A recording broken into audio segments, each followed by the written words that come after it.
हाँ तो बच्चों, आज मैं तुम्हें एक कहानी सुनाता हूँ और इस कहानी के द्वारा सुनकर के आप ध्यान से सुनेंगे और इस कहानी का शीर्षक बताएंगे। एक बार रमेश और सुरेश दो दोस्त होते हैं और दोनों गरीब परिवार के होते हैं।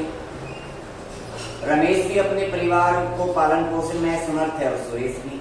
वो दोनों दोस्त एक योजना बनाते हैं, चलो कोई बिजनेस किया जाए।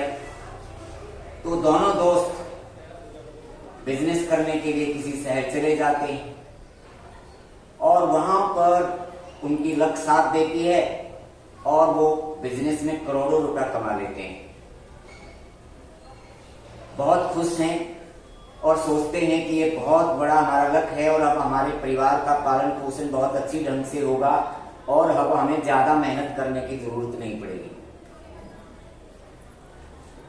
लेकिन तभी एक दोस्त के मन में बुरा संकल्प आता है कि क्यों ना मैं इस सारे धन दौलत को अकेला ही अड़क लूं। तो वो अपने दोस्त से कहता है कि दोस्त, तू बैठ, इतना बड़ा हमारा बिजनेस सफल हुआ है, मैं तुम्हारे लिए खाने के लिए कुछ लाता। तो दोस्त जो है वो चला जाता है और वो उस खाने में जहर मिला करके ले आता है और आकर के अपने उस दोस्त को दे देता है और वो दोस्त जो है उस खाने को खाकर मर जाता है। अब ये दोस्त सोचता है कि अब हमारे करोड़ों संपत्ति का किसी को भी पता नहीं है। वो करोड़ों संपत्ति अकेले लेकर घर आ जाता है। कुछ समय वो बहुत खुशी मनाता है, शादी करता है, सब कुछ बहुत अच्छे से चल रहा होता है। उसके एक लड़का पे कुछ साल बाद कुछ उसके घर में एक लड़का पैदा होता है। लेकिन उस लड़के की दिल में आरंभ से ये छेद है और जिस कारण वो लड़का अक्सर बीमार रहता है।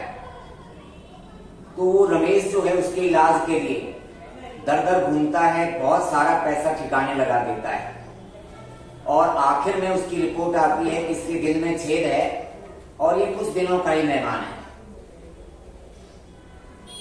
तो जो है वो आखिर में जो है वो मर जाता है और वो सारा जो पैसा उसने कमाया था वो सब उसके इलाज में लग जाता है।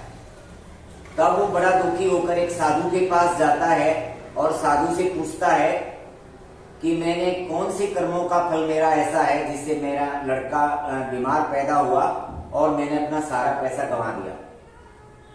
अब वो साधु बताता है कि सुन रमेश, जो तेरे घर में लड़का पैदा हुआ था वो वास्तव में तेरा लड़का नहीं, तेरे पिछले जन्म का दोस्त सुरेश था और तूने धोखे से उसका करोड़ों रुपया हड़प लिया था और वो अपना हिसाब किताब चुकतू करके चला गया है।